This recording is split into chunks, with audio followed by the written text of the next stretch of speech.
sama ko natin po. Kadala karma, loob ko sa gadyo.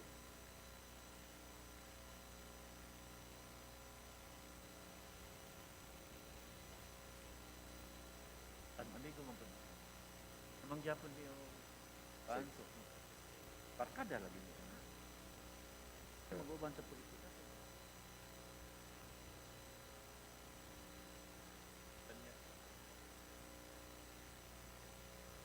Kami ni Uban, Hindi ka mo tandem. Tandem atong hindi mo po siya, dalag mayor. Sa dagang congressman, kami Hindi naging sa duha. kwento. Sa duha. Akong teammate, Pacquiao man, kung asawa ni Bobby Pacquiao. Pacquiao, dating kapitan. Oo, na mayor karon, babae. Kapitan sa Diyan barangay. sa isa ka barangay niya. Pagawad na ako sa vice mayor ko. Kami nag-inkwento sa vice mayor. Pag mayor ni ang dagan, o congressman sa dagan, nag-abs ka, nag-kampi na. Taba na mo sa bira o sila. Ay, ayun vice mayor. Wala. Kaya gapi vice mayor. Karoon ako. Pero vice mayor siya ron. Pilipin ka na ako.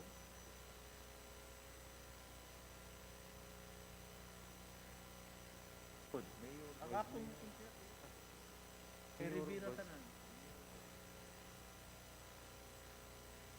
Hindi. Kaman ni ko.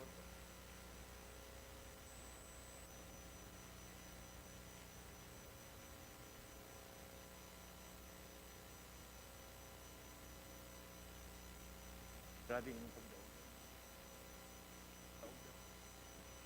Ano yun? Itira ligit ko. Ate pang bayad sa leader.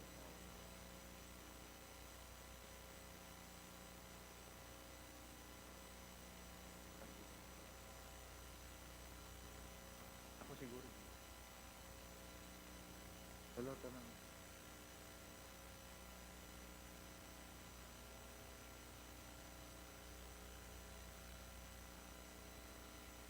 Brad.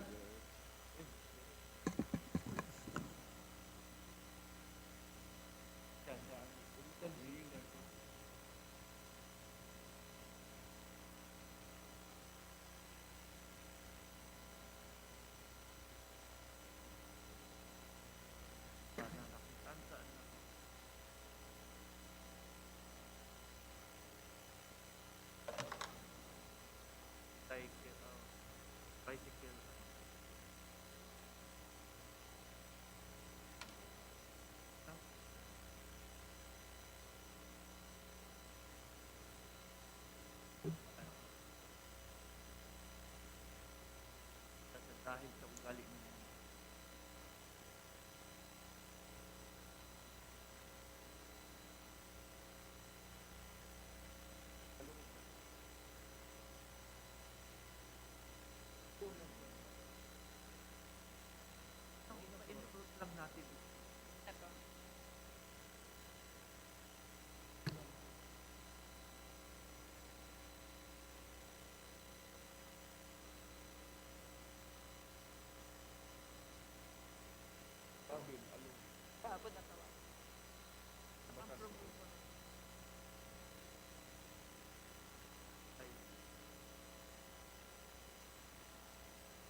The session is called to order.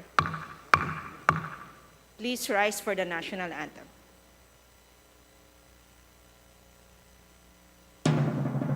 Bayang magiliw, perlas ng silanganan, alam ng puso, sa titik mo'y buhay.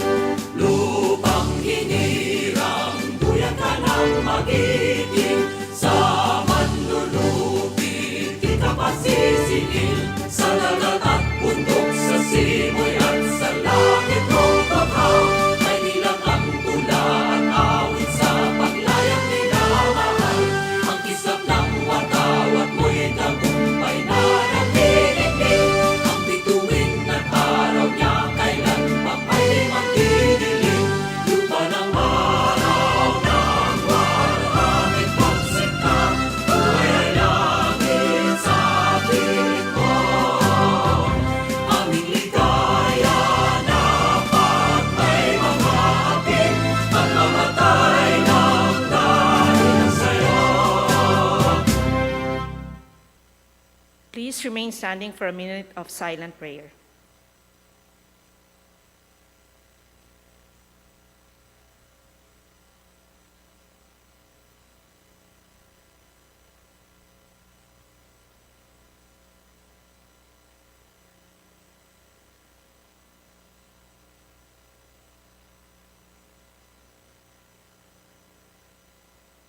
Majority Leader. Madam Speaker, I move that we call the roll of members. The Secretary General is directed to call the roll of members. Roll call of members. Honorable Representatives. Abalos. Abante. Abunda. Acharon. Asidre. Acop. Adyong. Advincula. Agaraw. Alba. Albano. Almario. Almonte. Alonte. Alvarez Jose. Alvarez Mercedes. Alvarez Pantaleon. Amante. Amatong. Ang. Angara. Aquino. Arbison. Arenas. Arrogancia. Asistio. Ataide. Omentado. Balindong. Barba. Barbers. Baronda. Barzaga. Baskug. Bautista. Bautista Lim. Benitez. Bernos. Biliones. Biron. Bolilia. Bondok. Bongalon. Bordado. Bosita. Briones. Brosas. Buhain. Bulot Begtang. Bustos. Cabredo. Cagas. Kahayon Uy. Calderon. Calixto. Campos. Kawagdan. Cardema. Cari. Castro Franz. Castro Jean. Celeste. Chan. Chato. Chua. Chungalao. Ko Angelica Natasha. Ko Elizaldi. Ko Pilar. Ko Juanco Jaime. Ko Juanco Mark. Colada. Colyantes. Corvera. Cruz Ambrosio. Cruz Ricardo. Cua. Quaresma. Dagook. Dalipe. Dalog. Dayang Hirang. Daza. De Jesus. De Venecia. Defensor. Del Mar. De Los Santos. Dimaporo Muhammad Khalid. Dimaporo City Amina. Dionisio. Domingo. Duavit. Duhali. Duterte. D. Faustino Ino. D. Faustino Michael. D. Ian Paul. Ecleo. Emano. Enciso. Enverga. Escudero. Espares. Espina. Estrella. Yudela. Fariñas. Fernandez. Ferrer Antonio.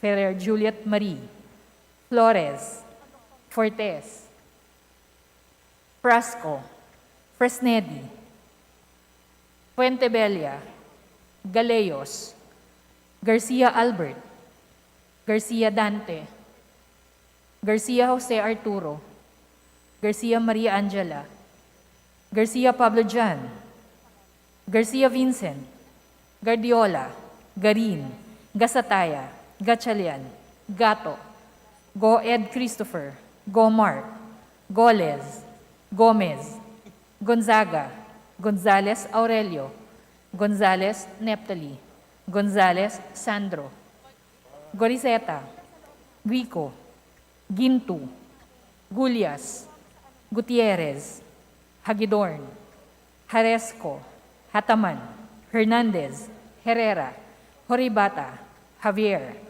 Ko Olga Ara, Ko Ricardo, Ko Wilton, Konghun, Labad-Labad, Lacson, Lacson Noel, Lagman, Lagon Daphne, Lagon Sani, Lara, Lazatin, Lee, Legarda, Libanan, Limkaychong, Loyola, Luistro, Lumayag, Makapagal Arroyo, Maceda, Madrona, Magsino, Malapitan, Mangawang, Manikiz, Manuel, Maranyon, Marcoleta, Marcos, Mariano Hernandez, Marinio, Marquez, Martinez, Mastura, Matibag, Matugas, Mendoza, Mercado, Mercado Revilla, Miguel, Momo, Morden, Nava, Nisay, Noel, Nograles Juan Fidel, Nograles Margarita, Nolasco, Uwaminal, Olaso, Olivares, Ongchuan, Ordanes, Ortega, Uwano Dizon, Padiernos, Paduano, Paglas, Palma, Panaligan, Pancho, Panotes, Pascual, Peña, Pimentel, Plaza, Plato, Primicias Agabas, Pumaren, Puno, Kimbo, Rama, Recto, Rehencia, Revilla Brian, Revilla Ramon Jolo, Reyes, Rilio, Rivera, Robes, Rodriguez Eulogio, Rodriguez Rufus, Roman, Romero, Romualdez Ferdinand Martin, Romualdez Ieda Marie,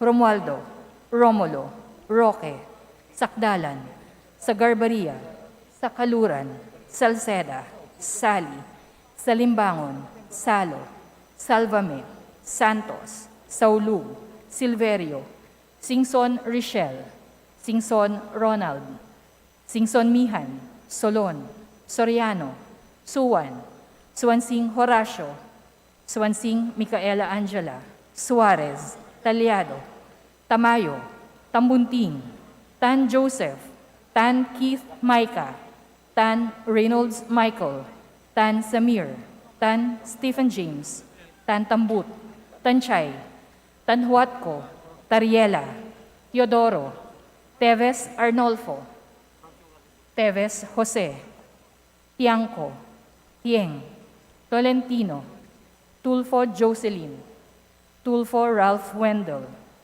Tupas, Tutor, T, Umali, Unabia, Ungab, Valeriano, Valmayor, Vargas, Vargas Alfonso, Velasco, Veloso Tuazon, Vergara, Versosa, Villa, Villafuerte Luis Raymond, Villafuerte Miguel Luis, Villanueva, Villar, Villaraza Suarez, Villarica, Violago, Yap Christiantel, Yap Christopherson, Yap Edvic, Yap Eric, Yu Divina Grace, Yu Jazel Victoria, Yulo, Zamora Amparo Maria, Zamora Maria Carmen, Zamora Isabel Maria, Zubiri.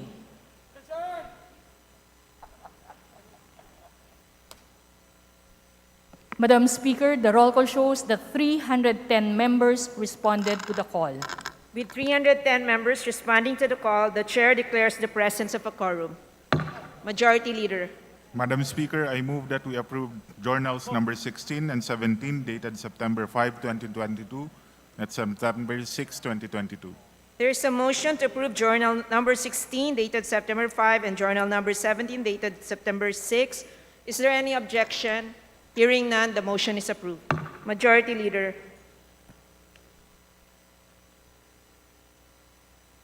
Madam Speaker, today we have guests of a certain congressman from the 2nd District of Quezon Province. And the guests are from Lucena City, headed by Barangay Captain Darwin Sevilla, along with Kagawad Henry Cepada, Kagawad Antonio Mendoza, Kagawad Larry Joe Sevilla, Kagawad Emil Batak, SK Chairman Patrick Capistrano, Secretary Treasurer Leola, and Treasurer Ginebeth Haro. The guest of the Honorable David Suarez is acknowledged. Welcome to the House of Representatives. Majority Leader. Other than that, Madam Speaker, the good congressman of the 2nd District of Quezon Province have additional guests that wish to be acknowledged. They are Benedicto Alcantara, Eusebia Cedeño, Dondi Platon, and Dennis Zamora. Acknowledging the additional guests of the Honorable David Suarez, welcome to the House of Representatives. Majority Leader. Madam Speaker, I move that we now proceed with the reference of business and that may request that the Secretary General be directed to read the title of the bills and resolutions on first reading as well as communications and committee reports. I so move, Madam Speaker. The Secretary General is directed to read the titles and resolution as well as messages, communications, and committee reports. Reference of business, bills on first reading. House Bill number 4382, mandating the upgrade of the salary ranges of dentists in the public sector, by Representative Acharon. To the Committee on Appropriations. House Bill number 4383, providing for a teaching supplies allowance for public school teachers, by Representatives Castro Franz, Brosas, Ed Manuel. To the Committee on Basic Education and Culture. House Bill number 4384, expanding enterprise-based education and training, by Representative Tambunting. To the Committee on Higher and Technical Education. House Bill number 4385, providing expanded employment security for workers and defining the responsibility of employers concerning exposure to COVID-19, by Representative Tambunting. To the Committee on Labor and Employment. House Bill number 4386, protecting the rights of public utility bus drivers and conductors to a fixed monthly salary, security of tenure, and self-organization, by Representative Tambunting. To the Committee on Transportation. House Bill number 4387, expanding the coverage of the Telecommuting Act and providing incentives for telecommuting employees, by Representative To Tambunting. the Committee on Labor and Employment. House Bill number 4388, establishing an e-library and computer laboratory in F. Serrano Senior Elementary School in Don Bosco, Parañaque City, by Representative Tambunting. To the Committee on Basic Education and Culture. House Bill number 4389, providing financial literacy and entrepreneurship programs for workers, by Representative Tambunting. To the Committee on Labor and Employment. House Bill number 4390, mandating banking institutions to strengthen the financing system for agricultural, fisheries, and rural development in the Philippines, by Representative Tambunting. To the Committee on Banks and Financial Intermediaries. House Bill number 4391, mandating the integration of basic first aid and survival skills training in the curricula of all institutions of learning, by Representative Tambunting. To the Committee on Basic Education and Culture and the Committee on Higher and Technical Education. House Bill number 4392, mandating public officials and employees to annually submit a medical certificate showing fitness to work, by Representative Tambunting. To the Committee on Civil Service and Professional Regulation. House Bill number 4393, providing protection to individuals engaged in the food and grocery delivery services, by Representative Tambunting. To the Committee on Labor and Employment. House Bill number 4394, requiring the registration of the sale, transfer, or conveyance of a motor vehicle with the LTO within 15 days from the sale, transfer, or conveyance of the motor vehicle, by Representative Bustos. To the Committee on Transportation. House Bill number 4395, strengthening the Office of Civil Defense, by Representative Romero. To the Committee on National Defense and Security. House Bill number 4396, creating the Department of Fisheries and Aquatic Resources, by Representative Romero. To the Committee on Government Reorganization, the Committee on Aquaculture and Fisheries Resources. House Bill number 4397, providing for protection of the remittances of OFWs, by Representative Gatchalian. To the Committee on Overseas Workers Affairs. House Bill number 4398, strengthening the programs for the prevention and suppression of all destructive fires in the country, by Representative Bustos. To the Committee on Public Order and Safety. House Bill number 4399, amending Section 21 of the Charter of the City of Valenzuela, by Representatives Gatchalian and Martinez. To the Committee on Local Government. House Bill number 4400, amending Proclamation 151 dated April 24, 1937, by reclassifying certain parcels of timberland as alienable and disposable and excluding the same from the coverage to be reserved for government center site purposes for the provincial government of Basilan and housing purposes situated in Santa Clara, Lamitan City, Basilan, by Representative Hataman. To the Committee on Natural Resources. House Bill number 4401, amending RA 9439, prohibiting the detention of patients in hospitals and medical clinics on ground of non-payment of hospital bills or medical expenses, by Representative Abunda. To the Committee on Health. House Bill number 4402, upgrading the benefits and incentives of Barangay Tanod Brigades, by Representative Abunda. To the Committee on Local Government. House Bill number 4403, converting the Eastern Samar Provincial Hospital into the Eastern Samar Medical Center in Borongan City, Eastern Samar, upgrading and modernizing its facilities, by Representative Abunda. To the Committee on Health. House Bill number 4404, reclassifying and converting parcels of timberland located in certain barangays in Maslog and small portion in Arteche, Oras, and Dolores in Eastern Samar as alienable and disposable lands, by Representative Abunda. To the Committee on Natural Resources. House Bill number 4405, to declare December of every year as National Volunteer Month in the entire country, by Representative Bustos. To the Committee on People's Participation. House Bill number 4406, creating the Philippine Software Development Agency, by Representative Lacson. To the Committee on Information and Communications Technology. House Bill number 4407, creating the National Cancer Center of the Philippines, by Representative Lacson. To the Committee on Health. House Bill numbers 4408 and 4409, creating additional branches of the RTCs in the 6th Judicial Region to be stationed in Pasig City and in the municipality of Dumangas, Iloilo, by Representative Biron. To the Committee on Justice. House Bill number 4410, establishing the Office of the Register of Deeds in Pasig City, Iloilo, by Representative Biron. To the Committee on Justice. House Bill number 4411, right-sizing the national government to improve public service delivery, by Representative Lacson. To the Committee on Government Reorganization. House Bill number 4412, establishing the City of San Jose del Monte Inclusive Learning Resource Center in San Jose del Monte City, Bulacan, by Representative Robes. To the Committee on Basic Education and Culture. House Bill number 4413, rationalizing the tax treatment for the Philippine Charity Sweepstakes Office, by Representative Bustos. To the Committee on Ways and Means. House Bill number 4414, creating a District Engineering Office for the 3rd Congressional District of the Province of Iloilo, by Representative Defensor. To the Committee on Public Works and Highways. House Bill number 4415, converting the Mina-Badiangan Diversion Road in the province of Iloilo to a national road, by Representative Defensor. To the Committee on Public Works and Highways. House Bill number 4416, requiring government agencies to indicate the blood type of individuals on their IDs, certificates, and licenses, by Representative Gatchalian. To the Committee on Health. House Bill number 4417, establishing an intergovernmental task force for the protection and assistance of tourists by Representative Gintu. To the Committee on Tourism. House Bill number 4418, enhancing the resiliency and adaptability of farmers to adverse weather and climate events by Representative Gintu. To the Committee on Agriculture and Food.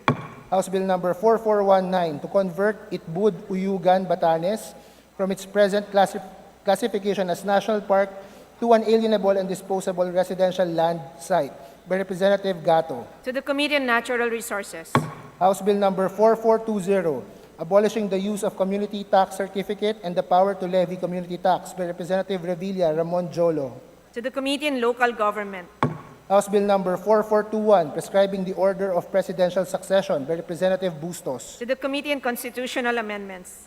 House Bill number 4422, converting Mark Israel B. Bernos Memorial National High School in Mudeng, La Paz, Abra into the Mark Israel B. Bernos Memorial National Science High School by Representative Bernos. To the Committee on Basic Education and Culture.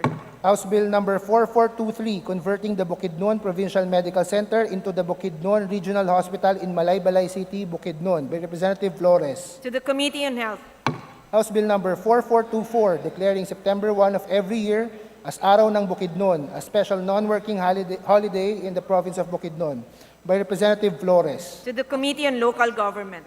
House Bill number 4425, declaring the Sultan Haji Hassan al-Bolkiah Masjid or the Grand Mosque of Cotabato as a tourist destination by Representative Mastura. To the Committee on Tourism. House Bill number 4426, declaring August 30 of every year a special non-working holiday in the city of San Juan to be known as Araw ng Pinaglabanan by Representative Zamora Isabel Maria. To the Committee on Local Government. House Bill number 4427, regulating the use of bicycle as an alternative mode of transportation, defining the rights of bicycle riders, establishing requisite infrastructure facilities by Representative Sobiri. To the Committee on Transportation. House Bill number 4428, mandating the proper installation and maintenance of overhead electric distribution, communication lines, and structures by all electric distribution cable and telecommunications companies for purposes of public safety and good housekeeping by Representative Gatchalian. To the Committee on Energy and the Committee on Information and Communications Technology. House Bill number 4429, institutionalizing the assistance to individuals in crisis situation program of the DSWD by Representatives Yap Eric, Yap Edvic, Tulfo Jocelyn, Tulfo Ralph Wendell, and Soriano. To the Committee on Social Services. House Bill number 4430, expanding the scope of and providing for extended paternity leave by Representative Rillo. To the Committee on Labor and Employment and the Committee on Civil Service and Professional Regulation. House Bill number 4431, regulating the sale and registration of motor vehicles in metropolitan areas by requiring a proof of parking space or facility from motor vehicle buyers as a prerequisite for the purchase of a motor vehicle and registration with the LTO by Representative Gatchalian. To the Committee on Transportation. House Bill number 4432, strengthening the Commission on Higher Education by Representative Rillo. To the Committee on Higher and Technical Education. House Bill number 4433, providing for a comprehensive scholarship and educational financial assistance system to PWDs and their children by Representative Junicio. To the Committee on Basic Education and Culture and the Committee on Higher and Technical Education. House Bill number 4434, increasing the minimum salary of public school teachers by Representative Junicio. To the Committee on Appropriations. House Bill number 4435, requiring all national, regional, and provincial government hospitals to establish, operate, and maintain dialysis wards or units and providing free dialysis treatment to indigent patients and indigent senior citizen patients by Representative Junicio. To the Committee on Health. House Bill number 4436, providing an increase and an automatic adjustment mechanism and the personal economic relief allowance granted to public school teachers by Representative Junicio. To the Committee on Appropriations. House Bill number 4437, prohibiting all public telecommunications entities and ICT providers from imposing an expiration period on the validity of prepaid load credits and their forfeiture by Representative Gatchalian. To the Committee on Information and Communications Technology. House Bill number 4438, instituting the Magna Carta of Filipino Seafarers by Representatives Rosas, Castro Franz, and Manuel. To the Committee on Overseas Workers' Affairs. House Bill number 4439, establishing the Southern Luzon State University Catanawan College of Veterinary Medicine in Catanawan, Quezon by Representatives Suarez and Villaraza Suarez. To the Committee on Higher and Technical Education. House Bill number 4440, mandating and institutionalizing rollover data allocation scheme by Representative Benitez. To the Committee on Information and Communications Technology. House Bill number 4441, mandating the establishment, management, maintenance, and regulation of a rainwater harvesting facility in all new institutional, commercial, industrial, and residential development projects in Metro Manila by Representative To Gatchalian. the Committee on Public Works and Highways. House Bill number 4442, converting the JICA Highway in Halahala, Rizal from a municipal into a national road by Representative Tanhuatco. To the Committee on Public Works and Highways. Resolutions. House Resolution number 334, directing the appropriate committees to conduct an inquiry on the rampant text spam and phishing messages in the country by Representative Lee. To the Committee on Rules.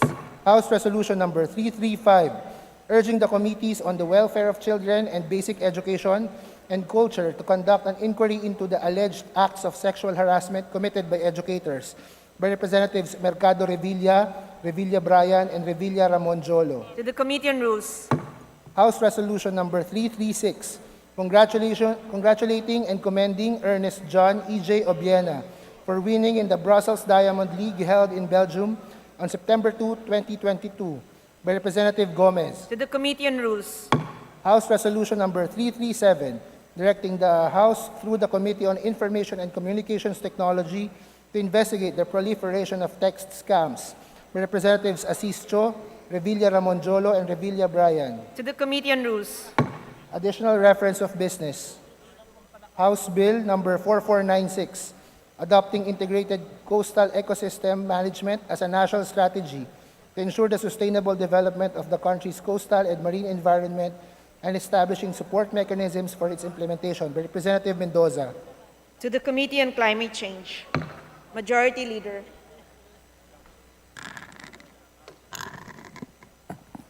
Madam Speaker, may we request for the acknowledgement in the plenary visitors from the 3rd District of Laguna, from our Representative Loreto Amante, from the Office of the Mayor and Councilors of Nagcarlan, Laguna.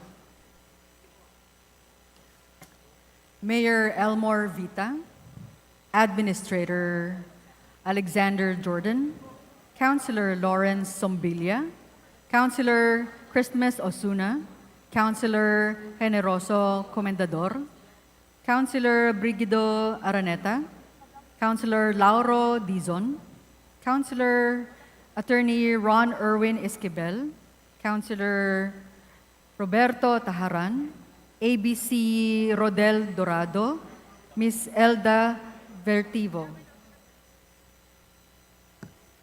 The House acknowledges the guests of the Honorable Loreto Amante from the 3rd District of Laguna. Welcome to the House of Representatives. Majority Leader. Madam Speaker, may we recognize the guests of Representative Edwin Olivares from the 1st District of Parañaque. These are the local officials from the municipality of Nagarlan, Laguna. Councilor Brigido Araneta, Councilor Attorney Ron Esquivel, Councilor Rodel Dorado, Councilor Lauro Dizon, and Councilor Roberto Taharan. To the guests of the Honorable Edwin Olivares from the 1st District of the City of Parañaque, welcome the municipal councilors of Nagarlan, Laguna. Welcome to the House of Representatives. Majority Leader. Madam Speaker, under the calendar of business for the day, I move that we consider House Bill 4339 as contained in Committee Report 27, submitted by the Committee on Ways and Means. The Secretary is directed to read the title of House Bill 4339.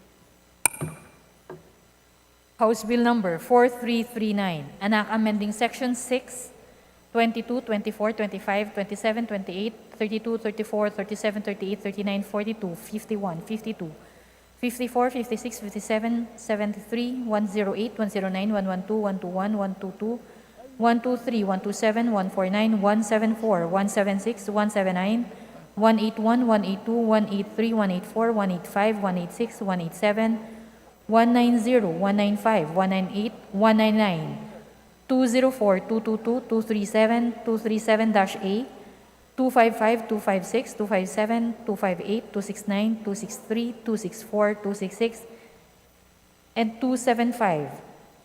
Inserting new section 270-A and repealing sections 175, 177, 178, 180, 188, 192, and 193, all under Republic Act Number 8424, otherwise known as the National Internal Revenue Code of 1997 as amended.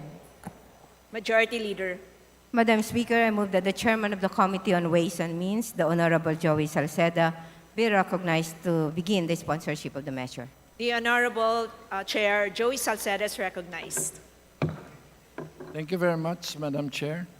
Madam Speaker, distinguished colleagues, I am here to defend the final package of the Comprehensive Tax Reform, or called Package 4, under House Bill number 4339.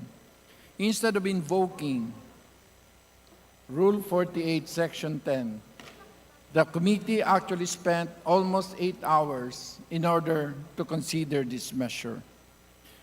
This was actually already approved in the 18th Congress. The proposed reform, which will be the capstone for the entire CTRP, will include all the essential provisions of the CTRP which were not enacted in past packages. The key features of the reform are as follows. Number 1, simplified number of tax base and tax rates applicable on passive income from 74 to 52. Number 2, the reform harmonizes most passive income tax rates to 15%. This will include tax rate on royalties and interest, a single rate of 15% on interest income.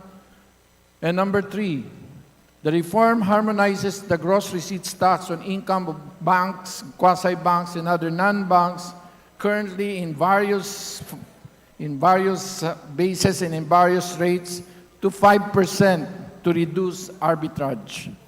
The proposal harmonizes the tax on premium of pre-need life insurance and health management organization to 2%, recognizing the role they play in our society. The proposal gradually reduces the stock transaction tax from 0.6% to only 0.1%, only for tracking from 2023 to 2027 to encourage broader capital markets and more opportunities for ordinary Filipino investors to trade in the stock market.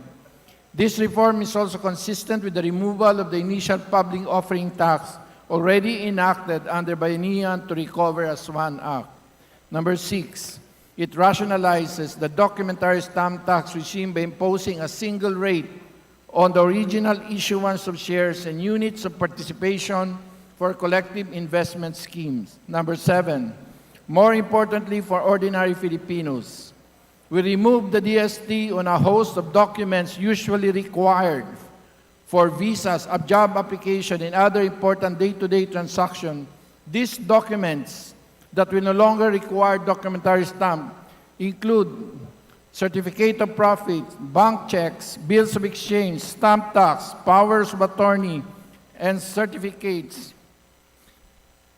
The proposal also repeals exemption of foreign currency deposit from interest income and given that gaining foreign currency is no longer an enshrined policy of the goal of the Philippine government and merely equalizes FCDUs with peso savings.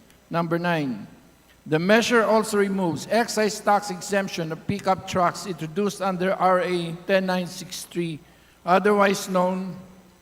I expect this to be the crux of arguments on this measure, and we are ready with the evidence to defend the portion of the reform. And number 10, the reform adopts tax administration provision originally proposed under the previous tax packages of the comprehensive tax reform. All in all, this measure will gain 30 billion for government in 2023. If we are able to enact the package as proposed, we will be able to complete the comprehensive tax reform, one of the largest tax reform programs of any country in the world. The program, I am proud to say, is now a case study for model reform and best practice in Harvard University, where Senior Vice Chair Swan Singh is a graduate. In view of this, I appeal to my colleagues, to this House,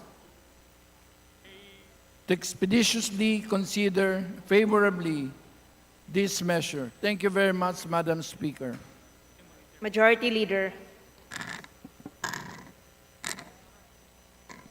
Madam Chairman, I move that we also recognize the gentle lady from the 1st District of Nueva Ecija, the Honorable Micaela Angela Swansing, to deliver her sponsorship speech on the same matter. The Honorable Micaela Swansing is recognized to do her sponsorship speech. Honorable Speaker and my esteemed colleagues, good afternoon. Today, as Senior Vice Chairperson of the Committee on Ways and Means, I have the honor and the privilege of sponsoring House Bill number 4339, the fourth package of the Comprehensive Tax Reform Program. Passive income and financial sector taxes provide the government with significant revenues. In 2021, the total collection on passive income and financial sector taxes amounted to 288.7 billion, 125.7 billion, or 44% of which came from passive income taxes, 101.2 billion, or 35.1%, from documentary stamp taxes on financial products and transactions, and 61.8 billion, or 21%, from business taxes on financial intermediaries. Despite these substantial contributions, there is still a need to create a more inclusive investment climate that will benefit Filipinos. Studies have found that there is a strong correlation between financial access and poverty rates. To reduce poverty rates, policymakers must implement policies to address the impediments to financial inclusion. These studies also showed that increasing financial inclusion or reducing involuntary financial exclusion lowers income inequality in developing Asia. To safeguard our country's economic growth trajectory and bolster the government's ability to help the Filipino people, the following key issues must be addressed.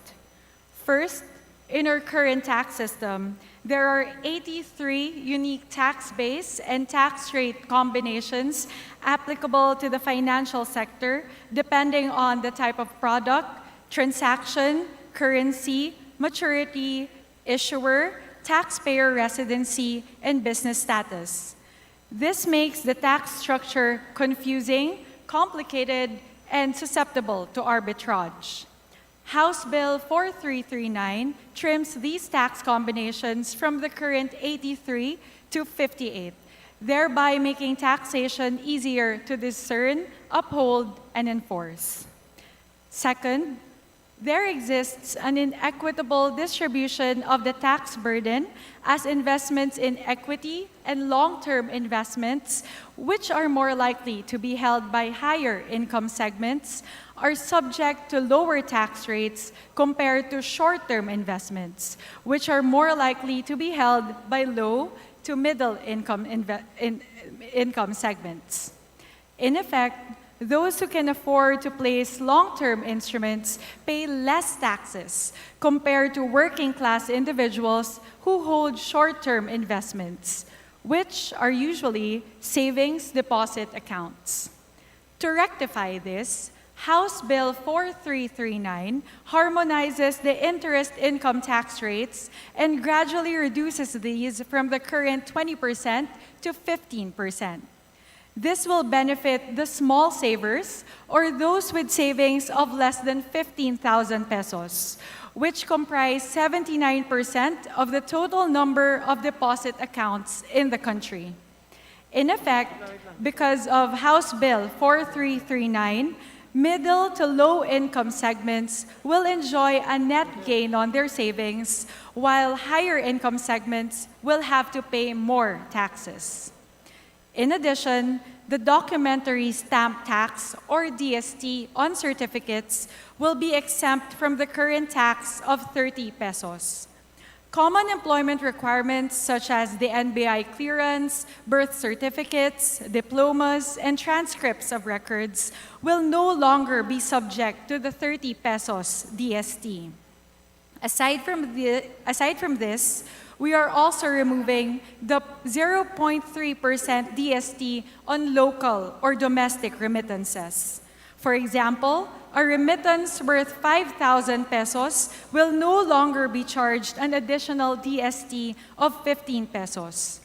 These adjustments will benefit the lower income segments and also make the tax system more equitable. House Bill 4339 also aims to adjust the tax rates on passive income, such as interests, royalties, dividends, and capital gains, to a uniform rate of 15%. The stock transaction tax, or STT, will be gradually reduced from the current 0.6% to 0.1% to promote investment in the equity capital market. Moreover, documentary stamp taxes have been rationalized and generally lowered to lessen the friction cost on financial transactions. As the Philippines' current tax rates on passive income are generally higher than the average among countries in the ASEAN region, these adjustments help put our country at par with our ASEAN neighbors in terms of capital market competitiveness. Third, studies reveal that the growth rate of insurance premiums in the Philippines has been the lowest in the ASEAN region, at only 9.5%.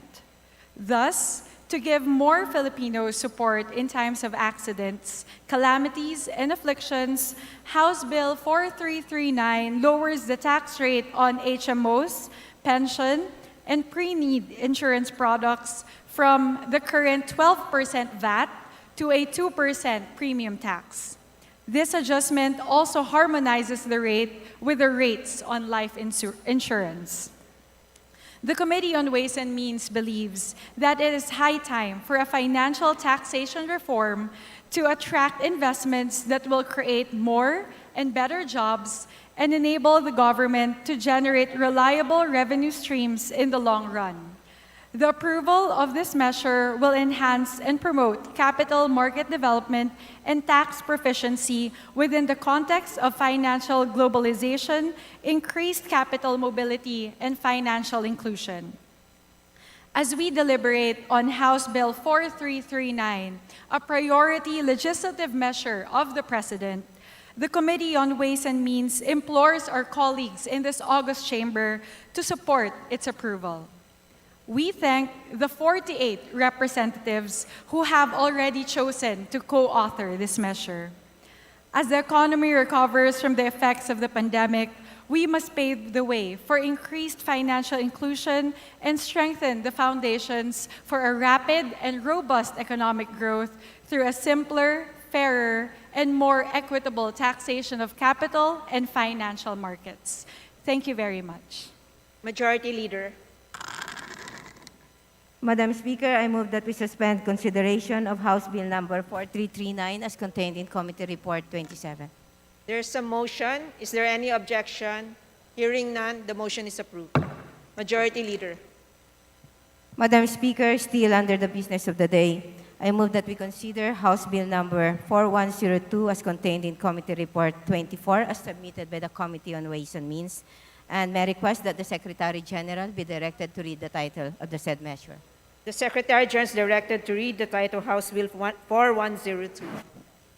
House Bill number 4102, an act imposing excise tax on plastic bags, thereby adding new sections 150-C and 288H in the National Internal Revenue Code of 1997 as amended. Majority Leader.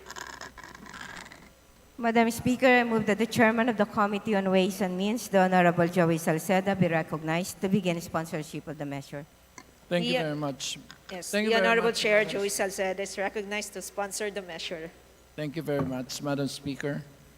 I rise today, Mr. Speaker, honorable colleagues, to sponsor House Bill 4102, or the Single-Use Plastic Bag Tax Act, which adds a new section 150-C to the tax code to impose a 20 pesos per kilo excise tax on single-use or so-called labo plastic bags.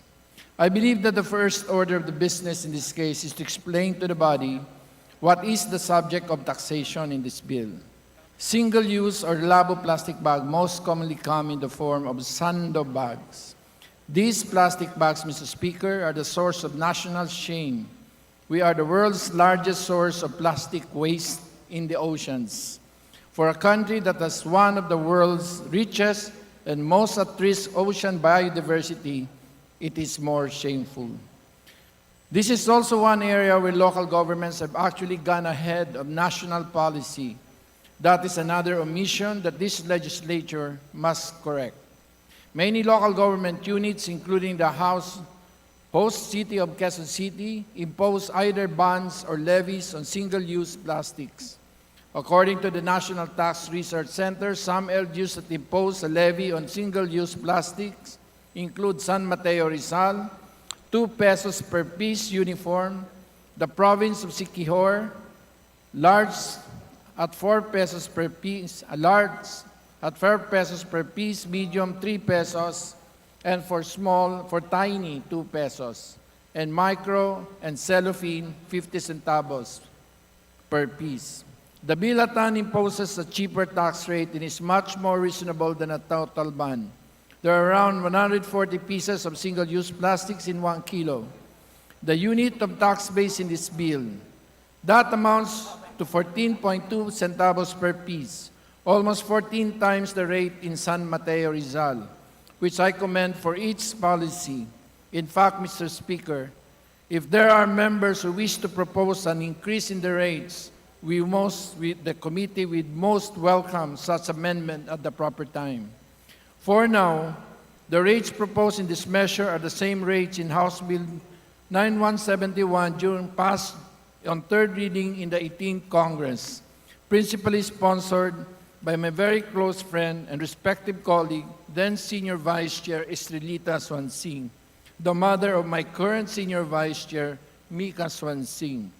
We decided to adopt the rates in that version, Mr. Speaker, in order to expedite the process and waste no more time deliberating on a measure that has been adequately deliberated last Congress. The measure, if enacted, would generate 1 billion every year for solid waste management programs of LGUs. At the proper time, I would also welcome suggestions on how to dispose the revenues from these funds that may not seem a lot, Mr. Speaker, relative to the scale of revenue generation that we have gone accustomed to seeing come out of this committee.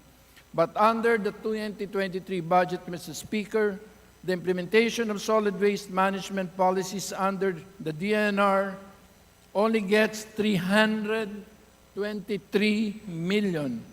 This revenue stream would effectively quadruple the budget for solid waste management of our local government units. Ultimately, Mr. Speaker, this measure would help complete the circle of plastic waste management in our laws. The Solid Waste Management Act provides the framework for waste management. The Expanded Producer Responsibility Act, which I championed during bicameral discussion, broadened the responsibility of industry to recover plastic waste. This measure would both help internalize the social and environmental cost. It is, in other words, an expanded user and government responsibility act for single-use plastic because it incentivizes using better alternatives at the consumer level, and it creates resources for a more robust government action on single-use plastic waste management.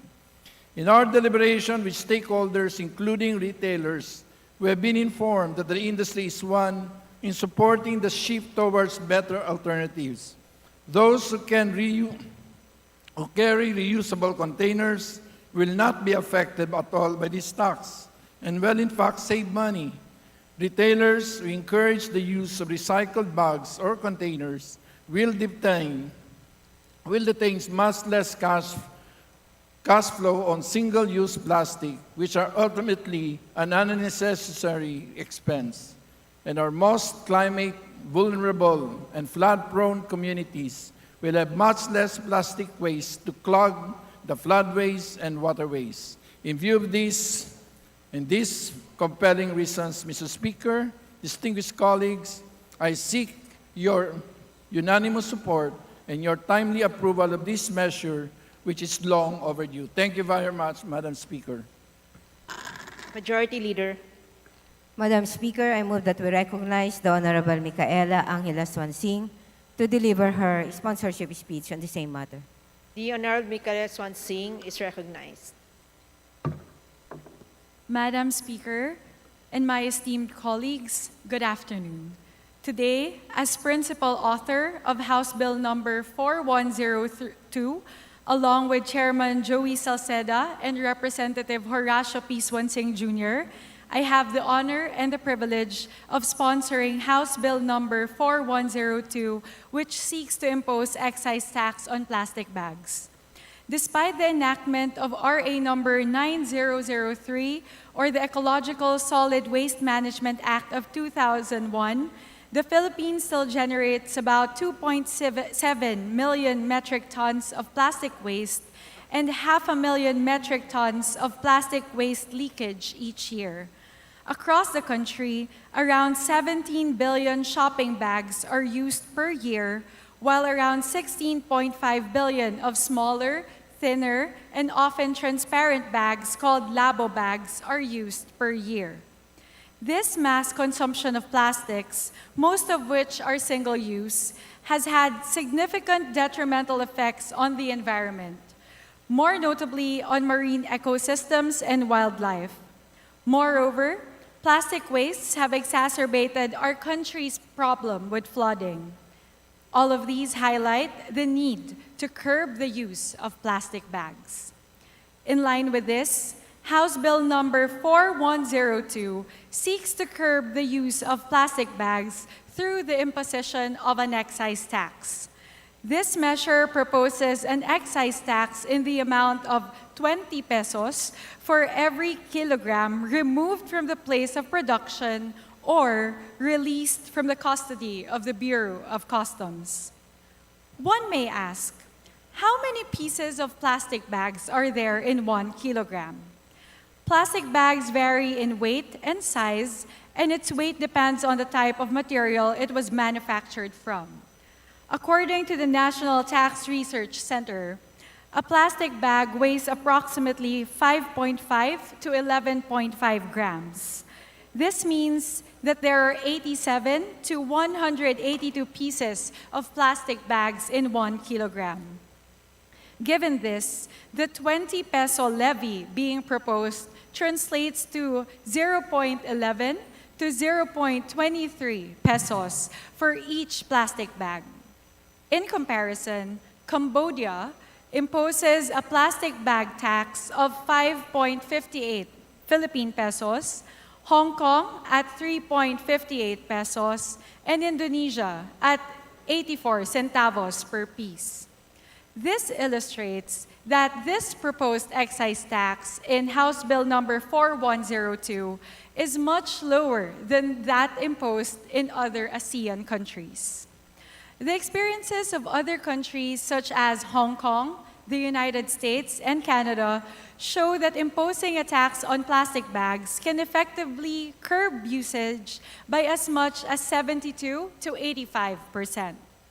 Apart from curbing usage of plastic bags, this measure aims to generate additional revenues for the government, which would be of great help in the implementation of the solid waste management plans of local government units, as the measure proposes to earmark 100% of revenues from the plastic bags tax for this purpose. Earlier this year, the Department of Finance projected that the imposition of this tax will generate additional revenues of 4.6 billion pesos from the year 2023 to 2026. Madam Speaker, distinguished colleagues, this proposed measure seeks to encourage and promote the utilization of environment-friendly alternatives to plastic bags. Moreover, the revenues that can be generated from the imposition of excise tax will help fund the implementation of RA number 9003, otherwise known as the Ecological Solid Waste Management Act of 2000. In line with this, I request the support of the members of this August Chamber to approve House Bill number 4102, and we thank the 47 representatives who have already chosen to co-author this measure. Maraming salamat po. Majority Leader. Madam Speaker, I move that we suspend consideration of House Bill number 4102 as contained in Committee Report 24. There is a motion. Is there any objection? The chair hears none. The motion is approved. Majority Leader. Madam Speaker, still under the calendar of business for the day, I move that we consider House Bill number 4122 as contained in Committee Report 25 as submitted by the Committee on Ways and Means. May I request that the Secretary be directed to read the title of the said measure? The Secretary General is directed to read the House Bill 4122. House Bill number 4122, an act imposing value-added tax on digital transactions in the Philippines, amending for the purpose sections 105, 108, 109, 110, 113, 114, and 236, and adding a new section 105-A of the National Internal Revenue Code of 1997 as amended. Majority Leader. Madam Speaker, I move that the chairperson of the Committee on Ways and Means, the Honorable Joey Salceda, be recognized to deliver his sponsorship speech on the said measure. The Honorable Chair, Joey Salceda, is recognized to sponsor the measure. Thank you very much, Madam Speaker. Mr. Speaker, if I were to propose that we reduce all tariffs on agri-products to zero, I might be physically hauled out of this chamber by my colleagues representing agricultural regions, and for good reason.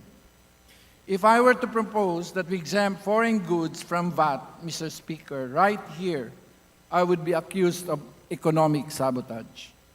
In other words, Mr. Speaker, this chamber sensibly believes in at least the principle of equity, if not parity, in taxing domestic and foreign goods and services.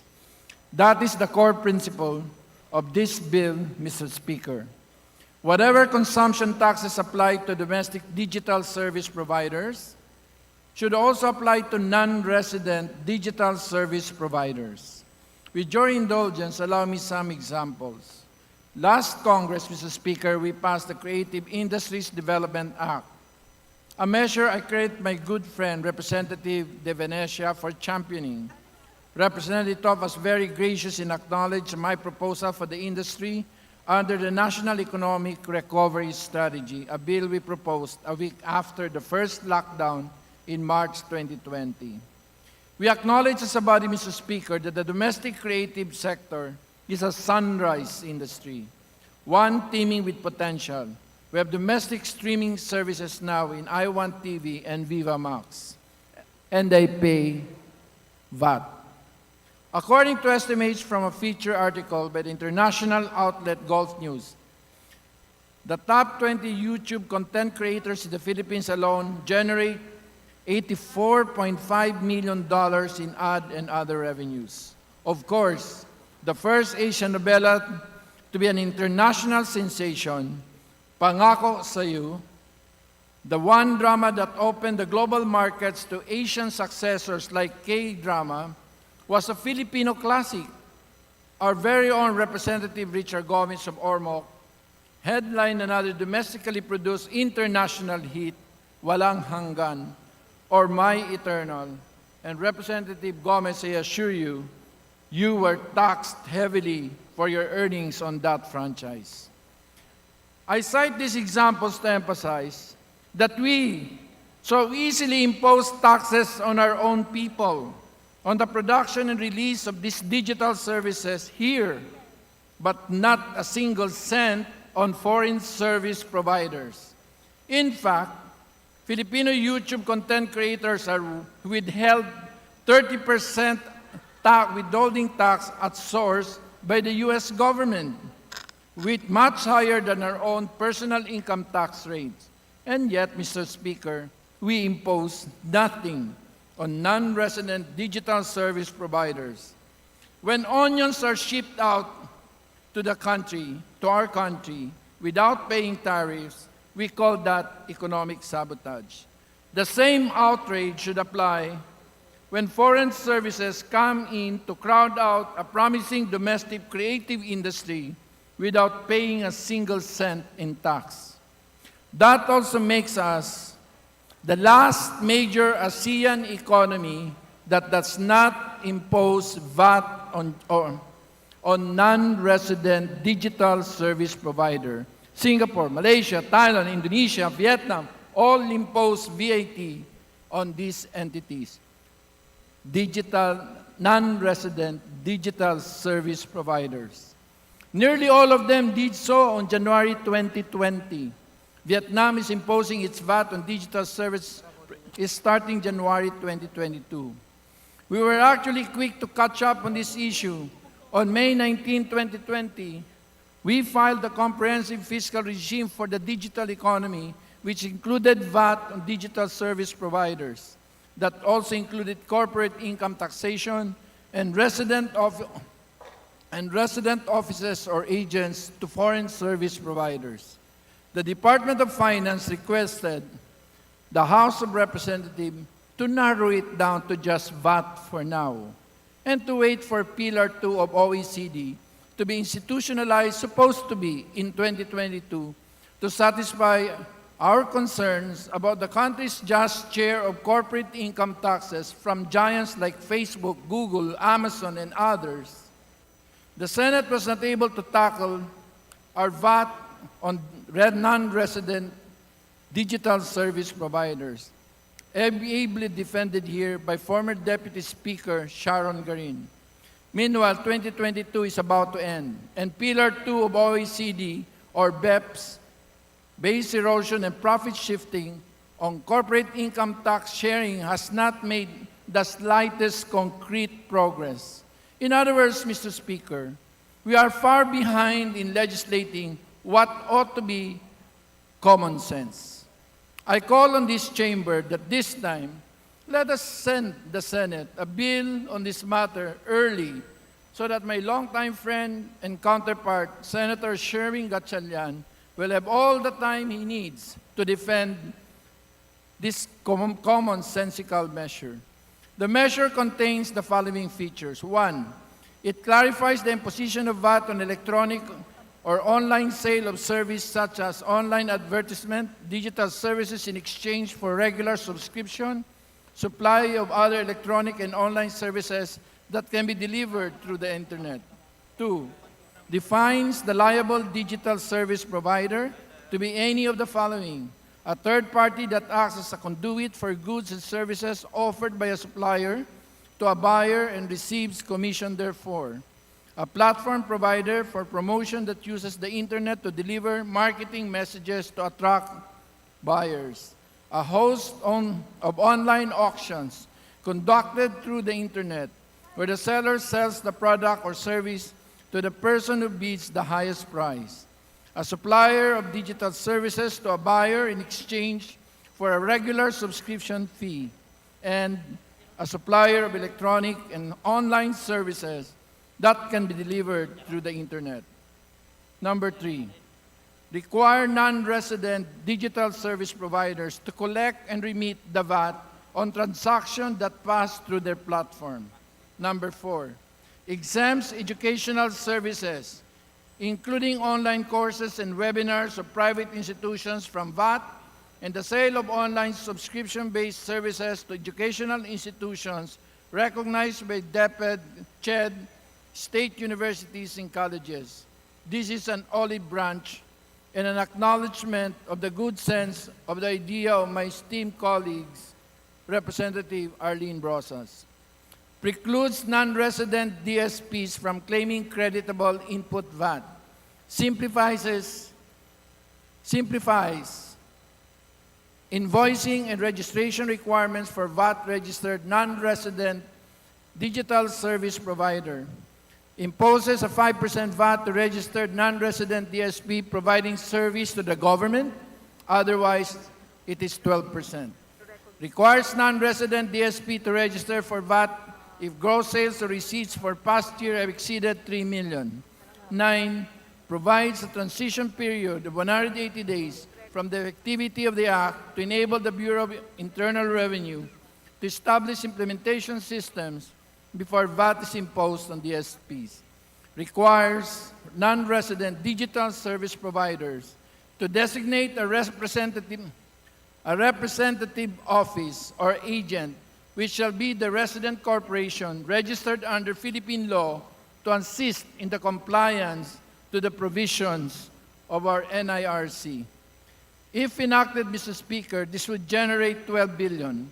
But if we are able to collect on our share of the income tax, this measure could actually collect as much as 36 billion in incremental revenues. I would gladly welcome amendments from members to softly earmark some of it towards domestic content and creative industry development. But to be clear, sino ba ang sakop nito? 1, hindi po sakop nito ang mga domestic na nagbebenta ng taon-taon ng 3 million. Exempt kayo if you are an internet online seller, if your sales are 3 million. If your net income is below 250 million, you're exempt. And if you're registered with Bambi, you're also exempt from this tax. And lastly, if your importation is below 10,000 or de minimis, you are also exempt. In short, we made sure ang target po nito natin ay yung mga malalaking non-resident digital service provider, hindi po yung ating maliliit na mga online sellers. So, Your Honor, hopefully this measure will get your support, and I urge the immediate approval of this measure, which is long overdue because it is pure common sense. Thank you very much, Madam Speaker.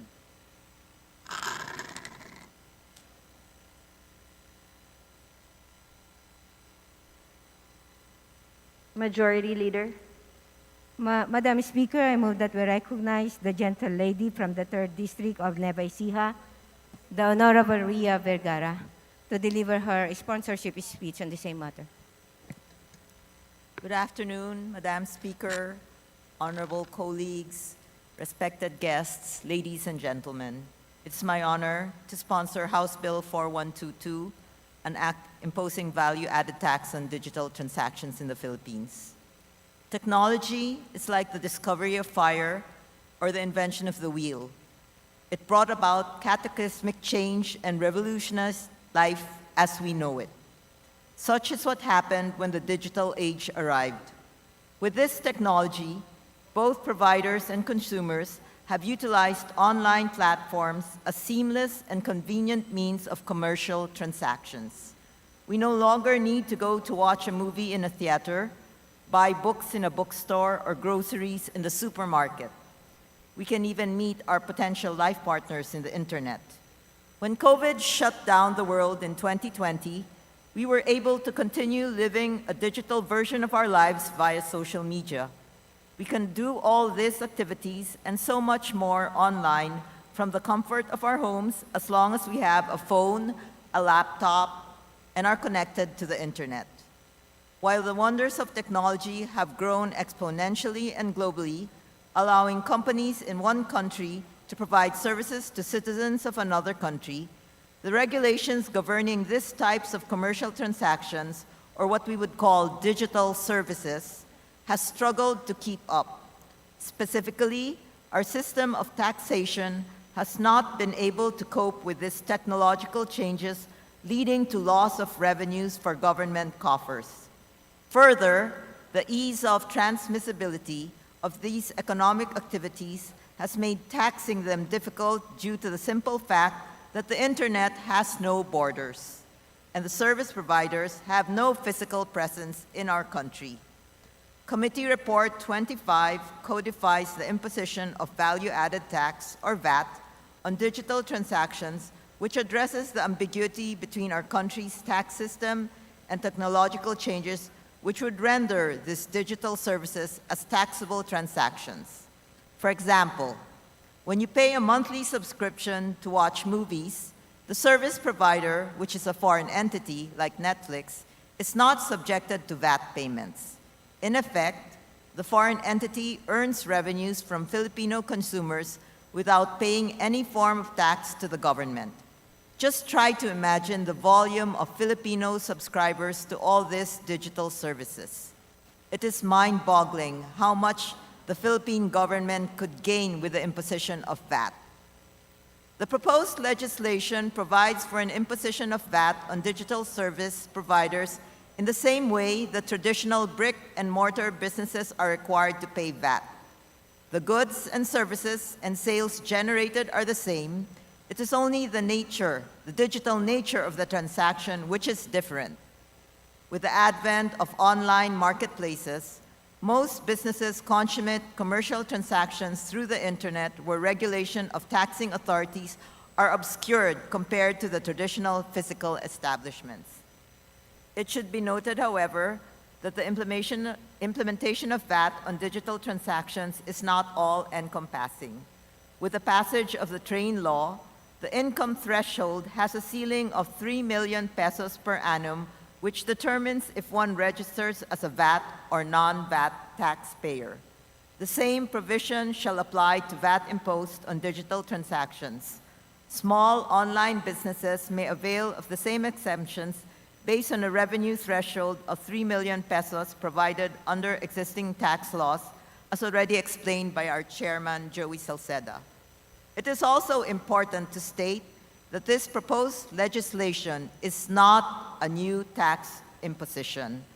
All businesses producing goods and services in our country are subject to VAT. This amendment simply makes it clear that digital transactions fall within the scope of our taxing authorities. This has been the practice of the international community for several years now, and is also embodied in the fiscal and tax policies of the OECD, to which the Philippines aligns with for taxation purposes. According to OECD data, as of November 1, 2020, 88% or 170 out of 193 UN member countries have already implemented VAT, while others opted to impose different forms of consumption tax. With this proposed amendment, the Philippines is merely catching up with what is considered best practice worldwide. With the rate of our internet economy growing at an estimated 20 to 30% annually, by 2030, the Philippines stands to gain about $150 billion, or an estimated 850 trillion gross merchandise value, 9 times its GMV in 2021. Consequently, this vital and long overdue measure will result in an estimated VAT incremental revenue of 955 billion pesos in its first year of implementation. It can purchase 4,680 ambulances worth 2.5 million each, 836 fire trucks worth 14 million each, and even provide for 1 year's salary of 38,327 teachers holding Teacher 1 position. The VAT collections from digital online transactions is timely and much needed, as it will help fund our country's economic programs and social expenditures during this post-pandemic period and projected sluggish growth in the world economy. Given all this, I strongly urge Congress for the timely passage of this most important and vital legislation. Thank you, Madam Speaker. Your Honors, good afternoon. Majority Leader. Madam Speaker, I move that we suspend consideration of House Bill 4122 as contained in Committee Report 25. Is there any objection? The chair hears none. Motion is approved. Majority Leader.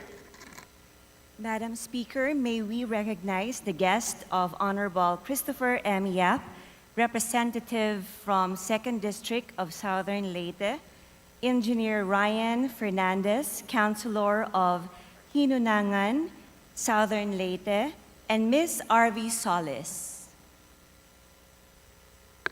The guests of the Honorable Christopher Son M. Yap are hereby welcome to the House of Representatives. Majority Leader. Madam Speaker, we would like to recognize the guest of the Honorable Maria Carmen S. Zamora of the 1st District of Davao de Oro. With her today is the members of the International Women's Peace Group, the chairperson, Ms. Yoon Suk Yoon, Ms. Na Hyung Jun, Ms. Yoon Yang Lee, Ms. Lydia Aram Kim, Ms. Hye Sung Ryu, Ms. Yoon Ji Jang, Mr. Taek So Oh, Mr. John Romel Garces, Mr. Sholai Lim, the IWPG Peace Ambassador, and Mr. Raymond Pepito, Consultant, Philippine Federation for Local Council of Women for Mindanao. To the guests of the Honorable Maria Carmen Zamora, welcome to the House of Representatives. Majority Leader.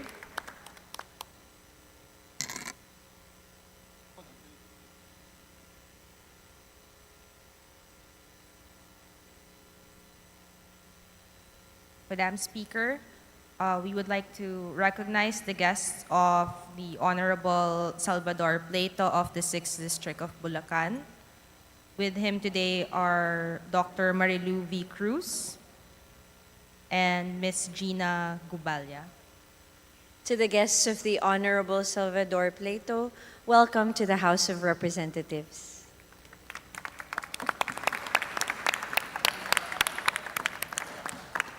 Majority Leader. Madam Speaker, still under the calendar of business for the day, I move that we consider House Bill number 4125 as contained in Committee Report 26, submitted by the Committee on Ways and Means. May I request that the Secretary General be directed to read the title of the said measure. Is there any objection? The chair hears none. The Secretary General is directed to read the title of the said measure.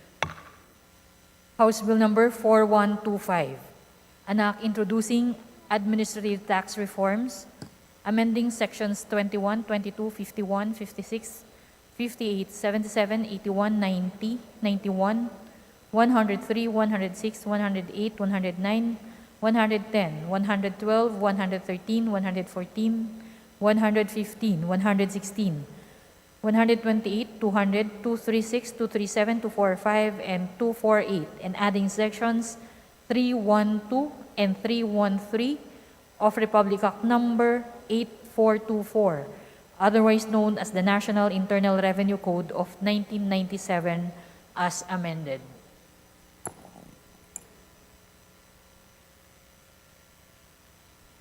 Majority Leader.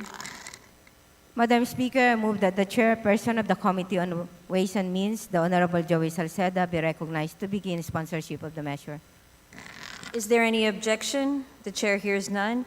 The Honorable Joey Salceda, Chairman of the Sponsoring Committee, is recognized to begin the sponsorship of the measure. Maraming salamat po. Alam ko na yung budget natin this year para sa sunod na taon, masikip. Lalong-lalo na may 157 tayo new neophyte congressman na kailangan patunayan nila ang kanilang kakayahan na magsilbi ang gobyerno nasyonal sa kanilang distrito.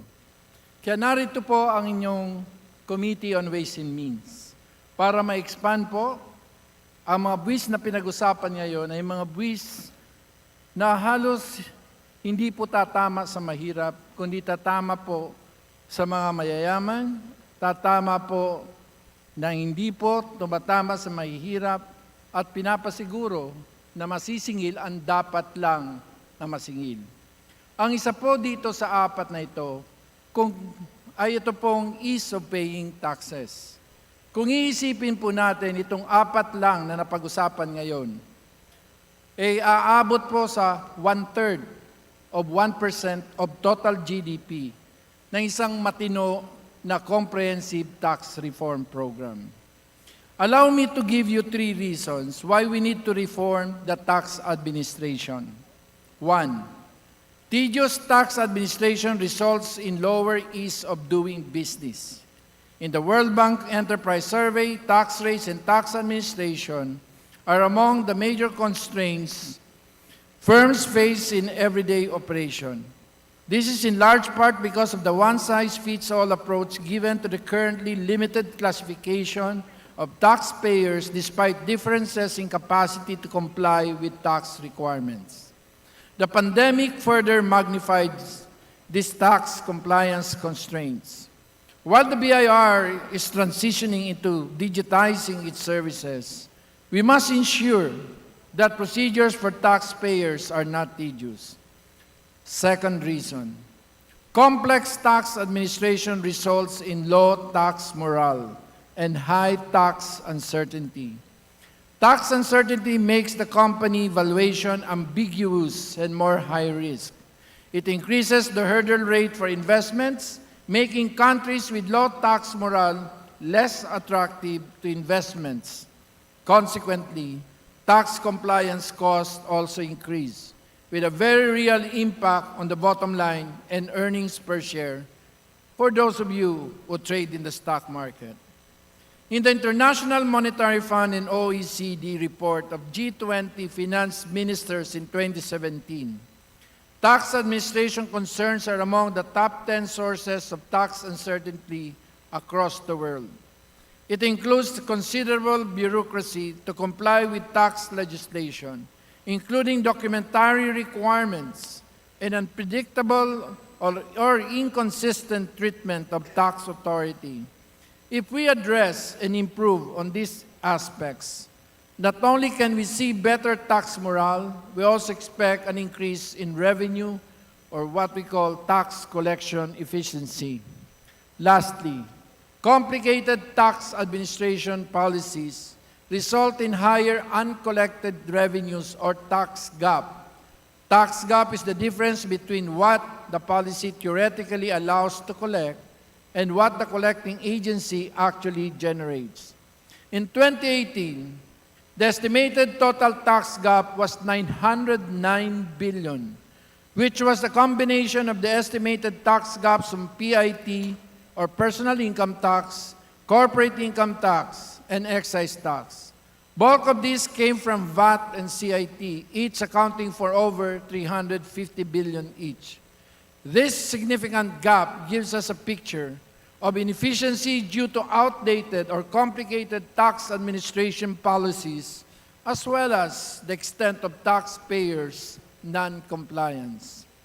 The ease of paying taxes bill seeks to address various tax administration concerns to support a robust and sustainable tax system through the following. 1, simplification of the process of filing tax returns for small taxpayers. 2, introduction of a medium taxpayer classification and a corresponding BIR special unit to capture and safeguard at least 90% of the country's tax collection that this segment contributes along with large taxpayers. 3, enhance portability of transaction by removing venue restriction. You can file anywhere, pay anywhere, unlike today. 4, removal of the distinction between sales invoice and official receipt for purposes of recognizing VAT transaction. In short, isa na lang po ang basehan, especially ngayon na nag-digitalize ang ating pong BIR, sales invoice at hindi na po kasama ang official receipt. 5. Creation of registration facilities for non-resident taxpayers, especially OFWs. 6. Removal of required 500 peso annual taxpayer registration fee. That's double. 7.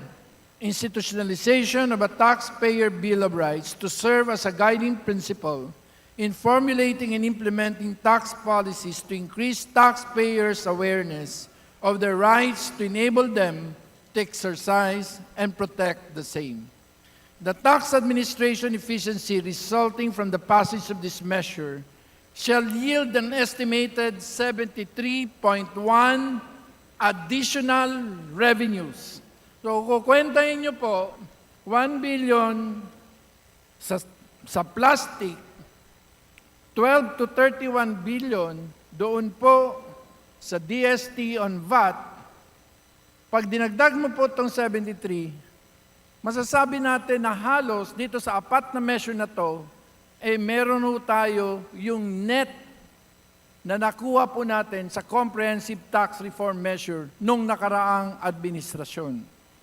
Kaya we aim to boost taxpayer morale by building trust and legitimacy between the government and taxpayer, as this will ultimately translate to more services to our people and more projects for our district. So I beg my honorable colleagues in this chamber to immediately pass these 4 measures, initial measures from the Committee on Ways and Means that expands the capacity of the state to provide public goods in order to increase public services as well as the a more expansive macroeconomic environment for our country. Thank you very much, Madam Speaker. Majority Leader. Madam Speaker, I move that we recognize the gentleman from the 2nd District of Aklan, the Honorable Teodorico Haresco Jr., to deliver his sponsorship speech on the same measure. The Honorable Federico Haresco is now recognized. Madam Speaker, dear colleagues, I am honored to join Chairperson Joey Salceda of the Ways and Means Committee in sponsoring House Bill 4125, or the Ease of Paying Taxes Bill, under Committee Report number 26. The bill aims to improve the country's tax administration by simplifying the government tax collection effort and mechanism, lowering compliance costs. By making our tax systems and procedures more taxpayer-friendly, we encourage voluntary compliance and maximize the efficiency and effectiveness of our tax administration. Originally meant to complement the train law, this bill traces its roots in the 17th Congress when Chair Joey Salceda filed the Tax Administration Reform Act. Even then, we believe that a comprehensive tax reform must include changes in the way taxes are administered, and a modernized tax environment shall serve as a tool to ensure that tax laws are appropriately implemented and that leakages in revenue collection are minimized. One of the current administration's priorities is to accelerate the country's economic recovery. The pandemic-induced recession has resulted in decreased revenue collections and a ballooning fiscal deficit. While we continually find ways to spark growth, we must also find solutions which are not limited to imposing new taxes or restricting tax exemptions. This representation believes that tax reforms embodied in the ease of paying taxes bill will encourage greater tax compliance, translating to a broadened tax base and a higher tax collection. Acknowledging that every taxpayer segment has varying needs and capacities to comply with regulations, improving on the same will help the country generate more revenues without imposing any additional burden on taxpayers.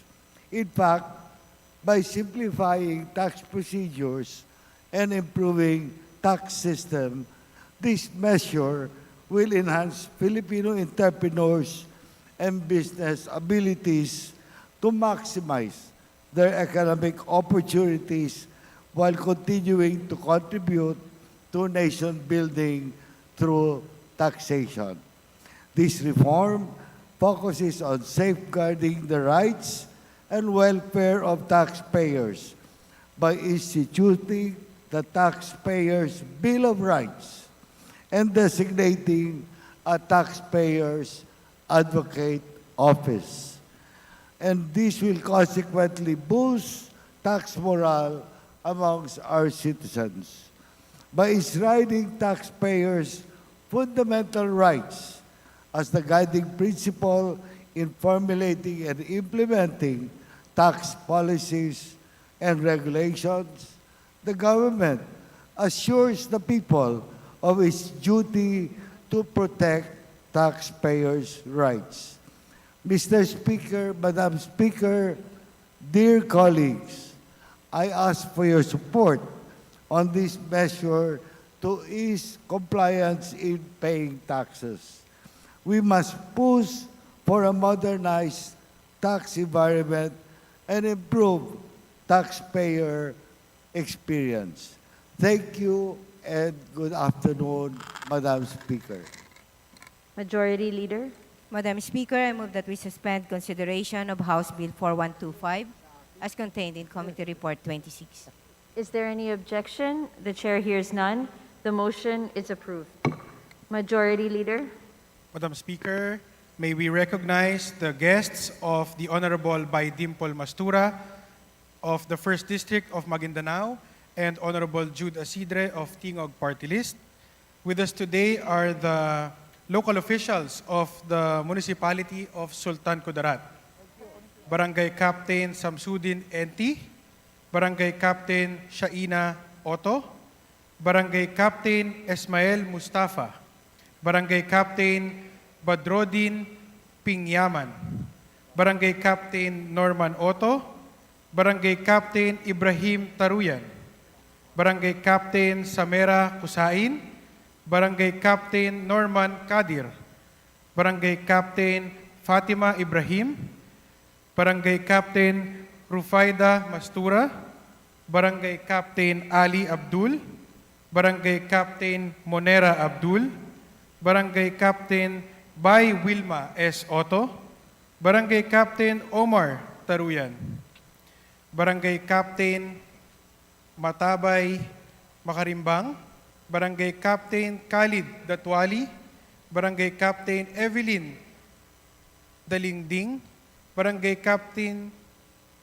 Datulov Taruyan, Councilor Kadapi Taruyan of the Municipality of Sultan Kudarat, and Vice Mayor Johari Abu of Cotabato City. To the guests of the Honorable Dimple Mastura and the Honorable June Isidre, welcome to the House of Representatives.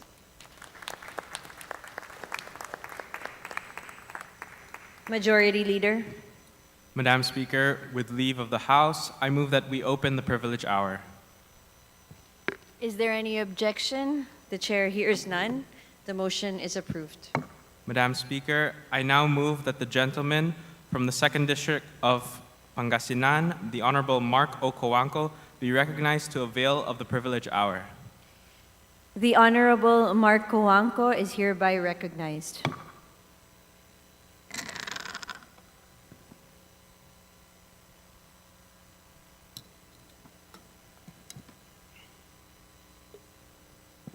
Mr. Speaker, Madam Presiding Officer, my dear colleagues, it is known that traditionally, California Democrats are hardcore anti-nuclear. Diablo Canyon Power Station in San Luis Obispo, California, is a nuclear power station with 2 Westinghouse reactors, each twice the capacity of our Bataan nuclear power plant. Unit 1 was initiated in 1968 and Unit 2 in 1970, both more than a decade older than our very own Bataan nuclear power plant. It is California's last remaining nuclear power plant and is scheduled to close down by 2025, with wind and solar plant to fill the gap it will leave in the grid. But due to an energy crisis brought upon by the low generation of solar and wind, Californians realized that wind and solar are not reliable. Realizing this, pro-nuclear environmentalists moved for legislative efforts to save Diablo Canyon nuclear power plant.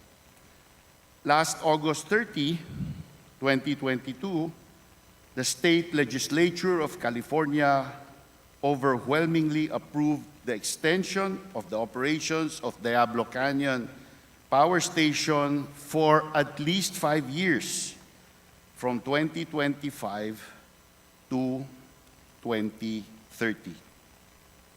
The Californian House of Representatives voted 67-3 in favor of Senate Bill 846, while in the California Senate, it passed with 29-1.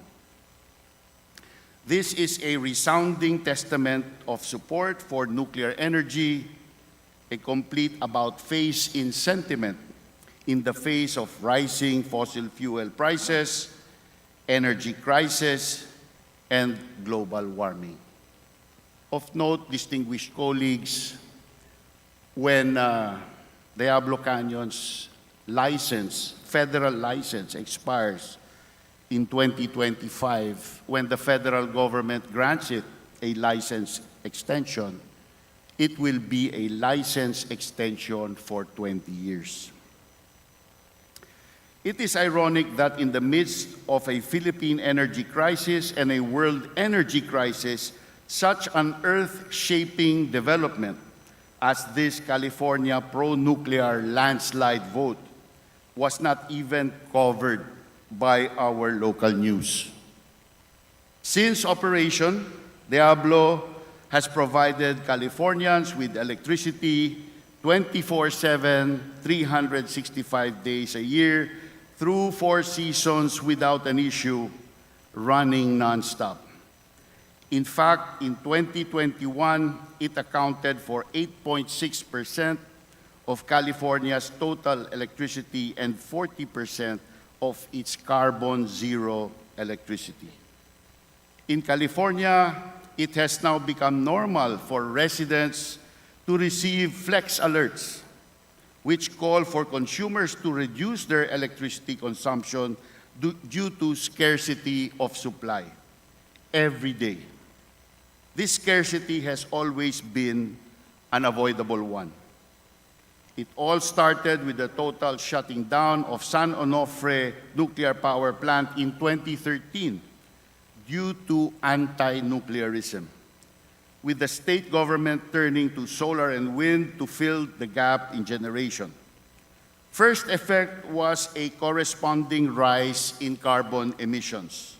Wind and solar did not fill the vacuum. Coal and gas did. So more and more, this is now seen as a mistake, especially after Californians experienced a hellish summer when demand spiked up and the grid was so overburdened. Lots of homes ended up with no electricity to fight the sweltering heat, turning on a lot of homes into ovens. As an aside, in Texas, winter of 2021. Texans went through a harsh winter without enough electricity to power heaters to prevent themselves from freezing up, resulting in 246 lives that were lost. Angry mobs demanding for stable electricity of supply. Californians watched this unfold. Supply remained low and prices remained high. Unreliable, intermittent solar and wind was away without leave, awol po. And gas backup froze their supply pipes. Of all the energy sources, nuclear proved to be the most resilient by far. The extension of Diablo is good news, not just for Californians who are now assured of a stable supply of electricity. It is also good news for all of us. This is proof that in the face of need, only nuclear energy can rise up to the challenge of providing cheap, clean, yet reliable electricity. Once again, Mr. Speaker, a nuclear plant anywhere is cleaner air and less pollution everywhere else, while remaining even more reliable than coal or gas. It is very interesting to note the fact that California, the champion for renewable energies with 18 gigawatts of installed capacity from solar and wind, would turn to nuclear in their hour of need, when prices of coal and gas are skyrocketing. Nasa $458 per ton na po kahapon ang coal sa world market, driving electric price and inflation to unprecedented levels. Many, if not a majority of environmentalists are already changing their tune about nuclear energy after being disappointed by the failure of renewables to deliver on their promise to replace coal. In the Philippines, solar's 1.47 as of 2021, end of 2021. Solar's 1.47 terawatt hours delivered and wind's 1.27 terawatt hours annual generation account for just 2.5% of the gross generation in the country. Mga numero na wala pa sa 1/5 ng production ng BNTP kung ito ay tumatakbo.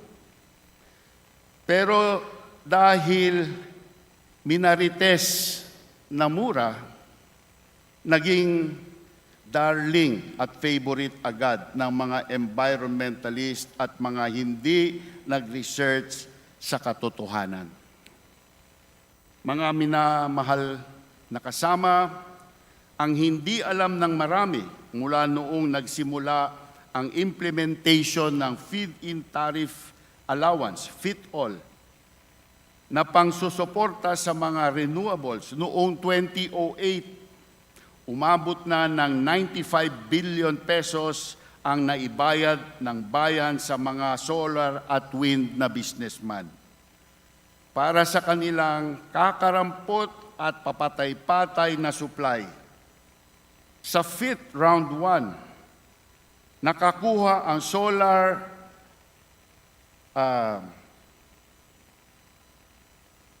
nakakuha ang solar at wind ng 8 pesos and 53 centavos per kilowatt hour. Sa round 2, 8 pesos and 69 centavos per kilowatt hour ang solar, 7 pesos and 40 centavos per kilowatt hour ang wind. Ito po ay sa ibabaw ng halaga ng pagbenta nila ng kuryente sa grid. Ayuda po natin ito sa kanila. FIT-all po ito. Ayan ba ang mura, effective at reliable na source ng kuryente para sa bansa? If California which until this historic vote, a staunch proponent of renewable energy and opposed to nuclear, is open to re-embracing nuclear to address the growing concern of their people for cheap and reliable electricity, why is the distinguished gentleman from Bataan vehemently opposed to having nuclear energy to benefit his people? Might he reconsider taking into account the California's recent story and its context? Ano ba daw ang epekto ng BNPP sa nasyonal? Sa tingin ko po, ang tamang tanong ay kung ano ang epekto nito sa mga taga Morong at Bataan. Likas na mura, likas na malinis, at likas na maaasahang kuryente, ayan po ang maaaring maging epekto ng BNPP at nuclear energy sa kanyang mga kababayan. Bakit ayaw niya ng likas na mura, likas na malinis, at likas na maaasahan na kuryente para sa mga taga-Morong, para sa mga taga-Bataan, para sa mga taga-Pilipinas? Sino ba talaga ang may ayaw nito? Makalumang politika, hindi nagkamali ang tatay ng ating Pangulo noong sumang-ayon siya sa kagustuhan ng ating mga pangarap, bunga ng ating pagsulong ng Philippine Science Act ng 1958, 1 year after I was born, kung saan naitakda na gusto ng Pilipinas magkaroon ng nuclear power para maging ligtas sa matinding pagsisingil ng mga supplier ng fossil fuel sa mundo. Ang mga pangyayaring krisis sa supply ng fossil fuel sa buong mundo at ang muling pag-uumasa ng nakakaraming bansa sa nuclear para sugpuin ito ay siyang nagpapatunay na wasto itong planong ito. I invite everyone, especially you, my distinguished colleagues in the House of Representatives, to look at what California State Legislature did for their people. They listened to science, they listened to fact and the historical record. They listened to their people's cry and chose to do what is right, to continue the operation of a nuclear power plant that will provide stable and reliable supply to their state, and in doing so, ease the current economic burden on the people. Nuclear has time and again in many countries like Germany, France, the United Kingdom, and Japan proven its promise to deliver reliable yet clean energy to those who need it. The Japanese Minister of Economy, Trade and Industry said that nuclear is important for energy security and achieving carbon zero goals. A few months ago, the European Union included nuclear energy in their green investment taxonomy, a list that categorizes businesses according to their environmental impacts, opening the nuclear industry to more funding. Huwag na po nating hintayin na kailangan pa nating pakiusapan ang ating mga kababayan na huwag gumamit ng kuryente, o sila mismo ay tumigil sa paggamit nito dahil sa napakataas na presyo. Mr. Speaker, distinguished colleagues, sa Dagupan, 24 pesos per kilowatt hour na po nung isang araw. Sa presyo po ng bagong presyo ng coal, at kung manatili po itong mataas na presyong ito, maaaring umabot po ng 30 pesos per kilowatt hour. Hindi na po yan kaya ng taong bayan. ang mga negosyo na huwag magbukas at ang ating mga industriya na huwag umandar bago tayo umaksyon. This is the perfect opportunity for us to find an alternative source of energy to ensure enough supply for our growing economy and consumption. Nuclear is mature, has the record, the science, and the experience of 33 countries behind it. Testament to its sterling record of delivering on its promise of cheap, clean, yet reliable electricity. Our people deserve better. Let's make it happen for them. Let's push for urgent nuclear new build. Let's push for BNPP to be finally commissioned so that it can deliver the cheap and clean yet reliable electricity it was always meant to deliver. Mga kaibigan, alam nyo, nagamit na kasangkapan ang BNPP sa pagprotesta sa dating Pangulo Ferdinand Marcos. Ginamit po yan na kasangkapan para ma-demonize po siya. Ang kasaysayan ngayon, ang nangyayari ngayon ay nagpapatunay na tama po ang kanyang mga plano at gustong isagawa. 15 taon ko na pong inuusisa ang BNPP. Ito po ay isang napakahusay na planta, magandang-maganda ang pagkagawa, materyales puertes. 3 po ang kambal na kapatid nito na nagbibigay sa atin ng preba na mahusay po itong plantang ito. 10 kayo nakakita na meron po tayong 36 years or more record going in. Alam natin lahat ng pyesa na masisira.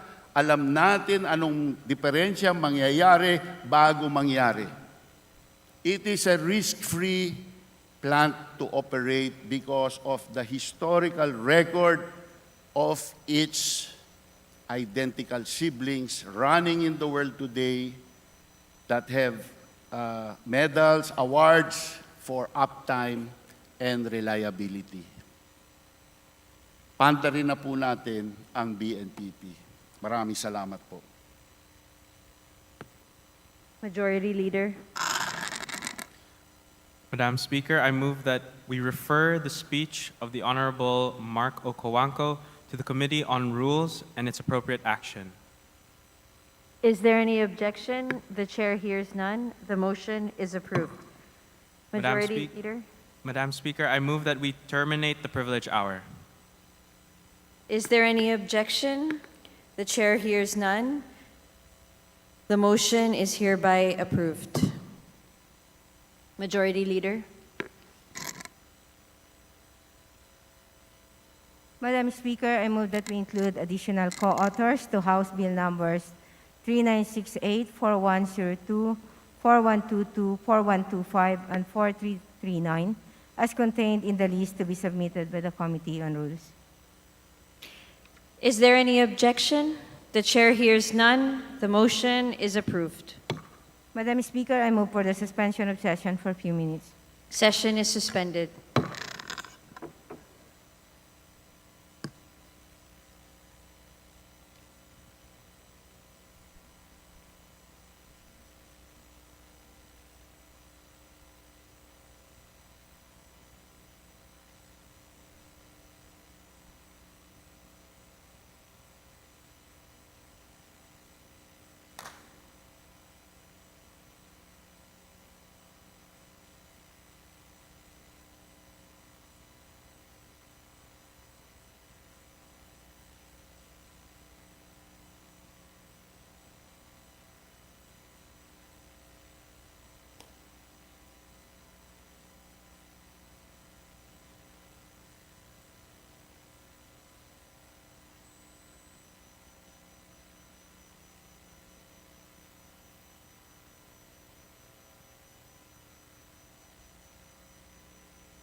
Session is resumed.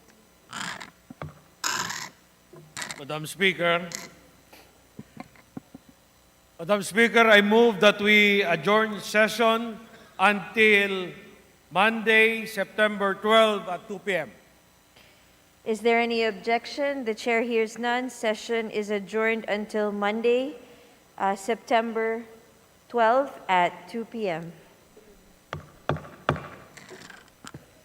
Para maganda pwesto natin, para kita agad.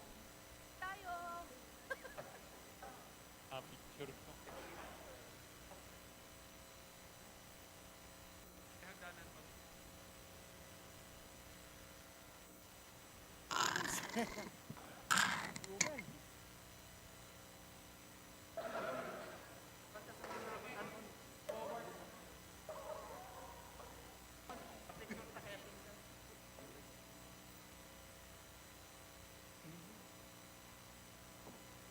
Tagal buhay ito.